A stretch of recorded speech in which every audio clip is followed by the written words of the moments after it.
The first thing I want to say to you before I begin with the rest, part two of pregnancy loss and what happened with me, is that you are going to get through this. I want you to really hear that you're going to get through this and that you are not alone.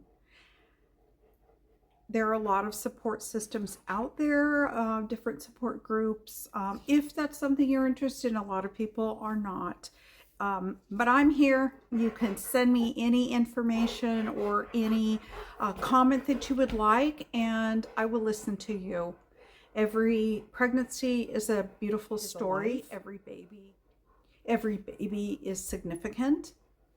We're here to support each other and to offer information and to give helpful comments to each other and reassure each other that we're not alone. That includes dads too, and aunts and uncles and everybody else. After we had Zachary, and I mentioned in the past video what happened at that point where I went to the embryologist, we decided we're going to do IVF again. We go ahead and we start IVF. I'm sorry, this is moving. I had a cat run by.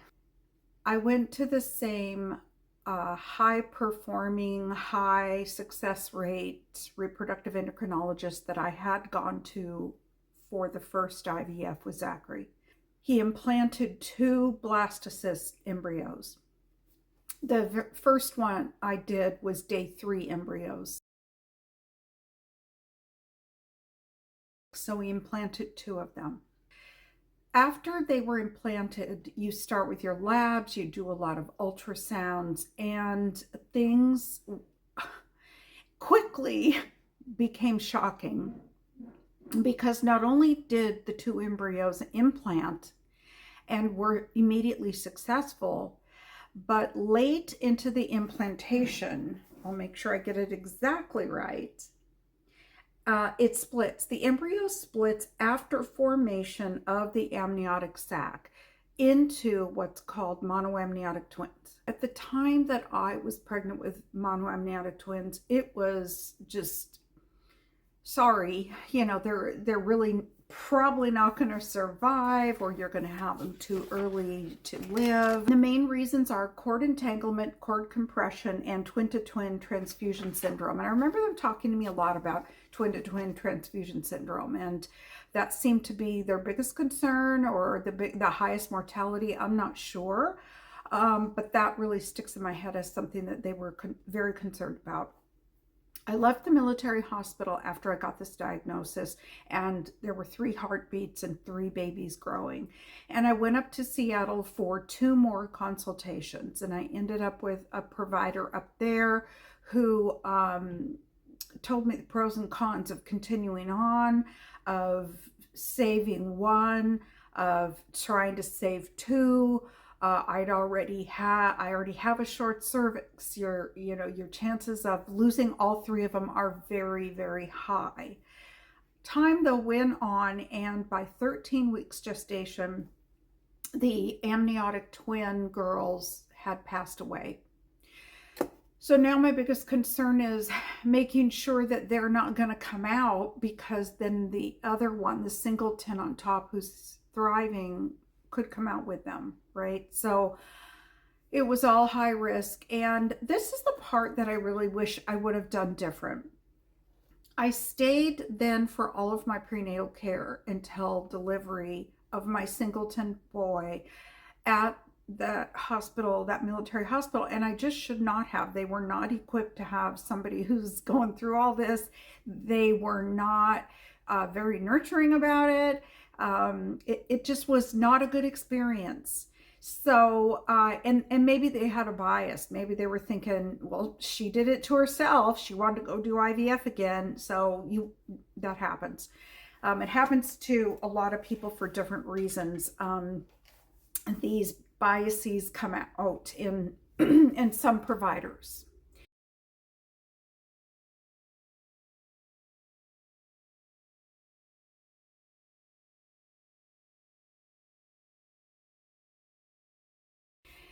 So, so here I am. going back to the hospital that was 10 minutes away and continuing on with my prenatal care. But I was having some complications. I'm starting to have some amniotic fluid leaking. I was working in as a nurse in a pediatric emergency room. I felt like, should I be on bed rest? What do we do about this fluid leaking? Finally, at about 16 or 17 weeks, I believe it was, somewhere right around there, one of the perinatologists said, you probably should get a cerclage. That's basically where whatever you have left of your cervix, because mine was already opening in the back. So this little bit that was left, they go up and sew it shut. So I got that done, continued to work, again, asking, just for guidance. I needed more guidance on all of this. What's going to happen to the other two? Will the other two interfere with the one who's trying to make it? I got to 28 weeks, 3 days gestation, and then my water broke.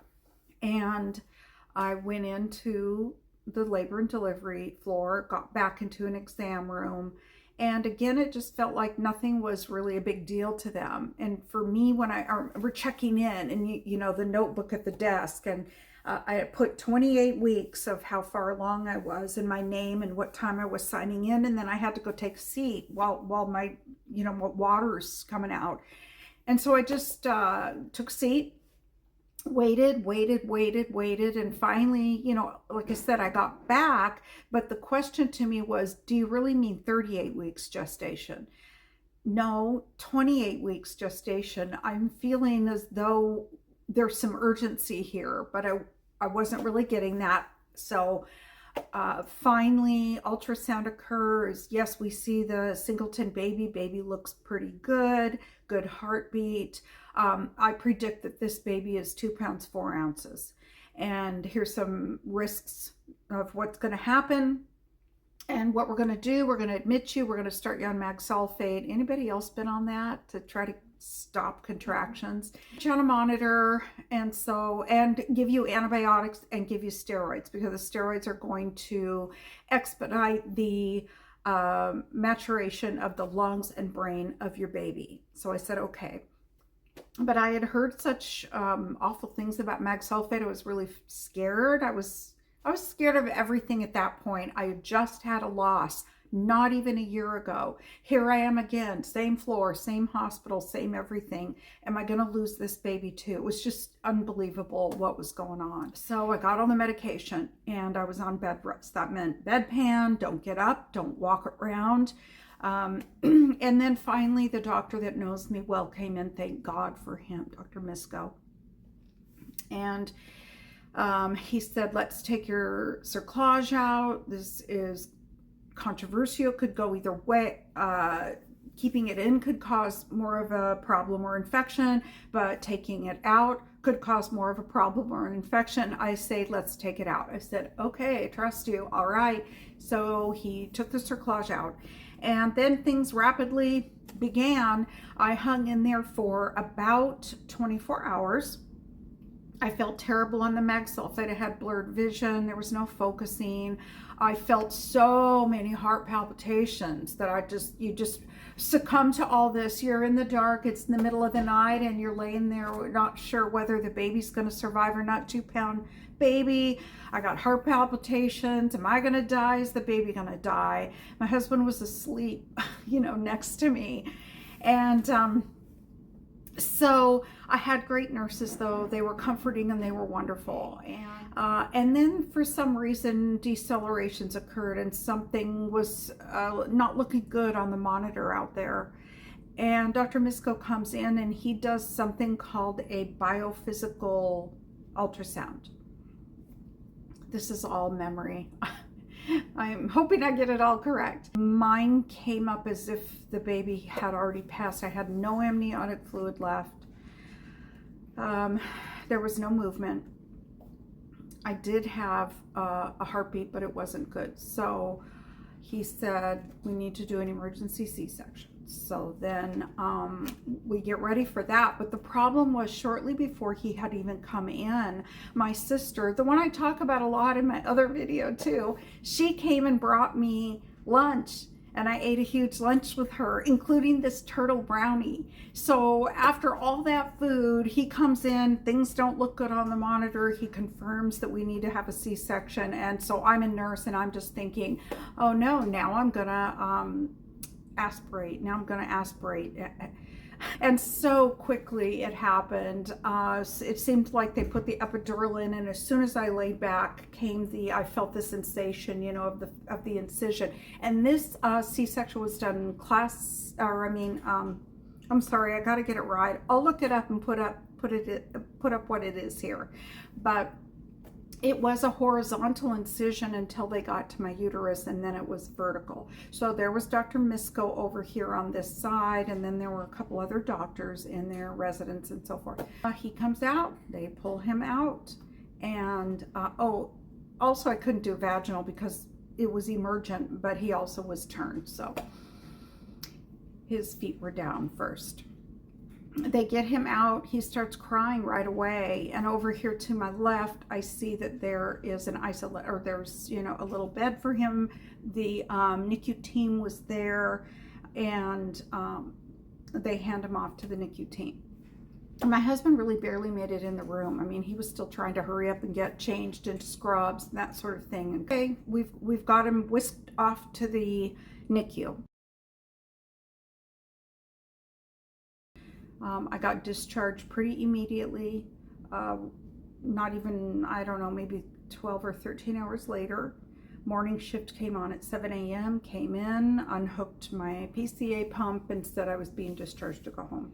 I went down to the NICU, got introduced to using the pump, and I'm going to fast forward here. He grew, he did fine. We had one scare. He had something called necrotizing enterocolitis, and he didn't have to go to surgery, and he didn't lose any bowel, but he did have to have blood transfusions before, but then he had to have more blood transfusions after that.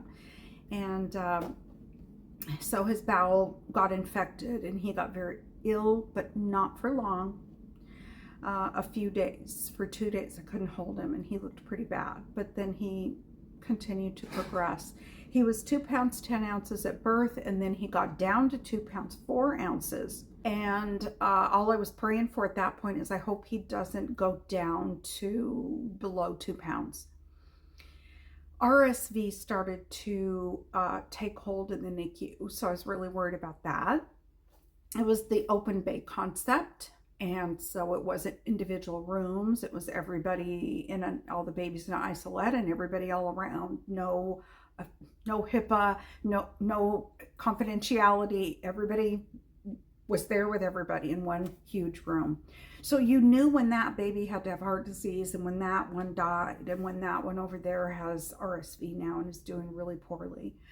By the way, my son, my little rainbow boy, who I'm referring to, is named Nathan. My oldest son named him Nathan. And so he did very, very well in the NICU. And I met another NICU mom who had her baby, and Bailey is his name. They were an Air Force family, we were Army, and we've been friends still to this day ever since. Nathan continued to grow and thrive and make it through school. He had no residual problems, complications, no complications from having neck. He didn't have a brain bleed, which is really common, can happen for babies in the NICU, and they don't have to be premature to have that. He was checked for that a lot. You get blood transfusions often, more than once, lots of lab draws, oxygen, a lot of different, always on the monitor, lots of different tests and things that are going on. So don't be too alarmed at those things. It's very common. I know the first time that he had to have a blood transfusion, I thought something was very, very wrong, and that's not the case. When they're premature, they need a lot of attention and a lot of care. He continued to do very well, and he is healthy as can be, and absolute joy. And the two brothers, wow, for being 10 years apart, get along very well, love each other very much. And my oldest, when he was 10 years old and I had Nathan in the NICU, came there all the time with me, nearly every day. He was in 4th grade, so then I would bring him after school. He gave him his first bath with my help. He took good care of his brother, and they are both very close. It's beyond scary to have a loss and early pregnancy, late in pregnancy, whenever, and then try to go through it again. Gonna get pregnant again. Gonna go through IVF again. Opening myself up to heartache again. That's just my lot in life. I don't get pregnant easy, but it's worth it.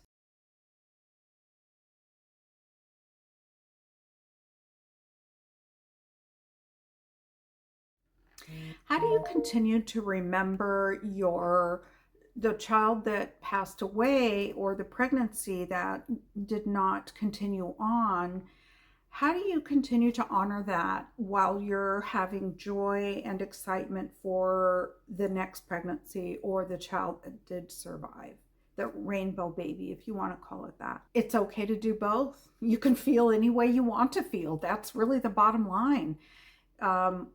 We did bury our child and Zachary, and we all go there every Christmas. My husband and I go there more often.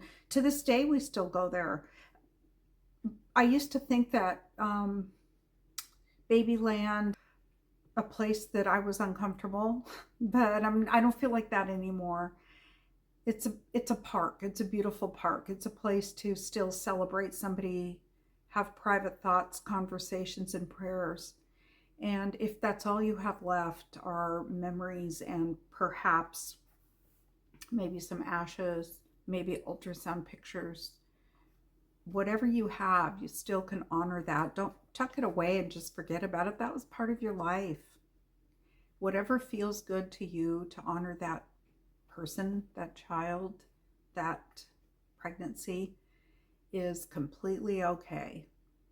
I hope that this was helpful. I will link some information below about what monoamniotic twins are, triplets with monoamniotic twins. And if you have any other questions, please feel free to post below. If you're interested in this kind of content, stories, medical information, recipes, I do some vlogging as well. I'm my mother's caretaker. If any of this sounds interesting to you, please share this video to other mothers, other parents, other fathers that you think might be helpful. And I hope to see you again here another time.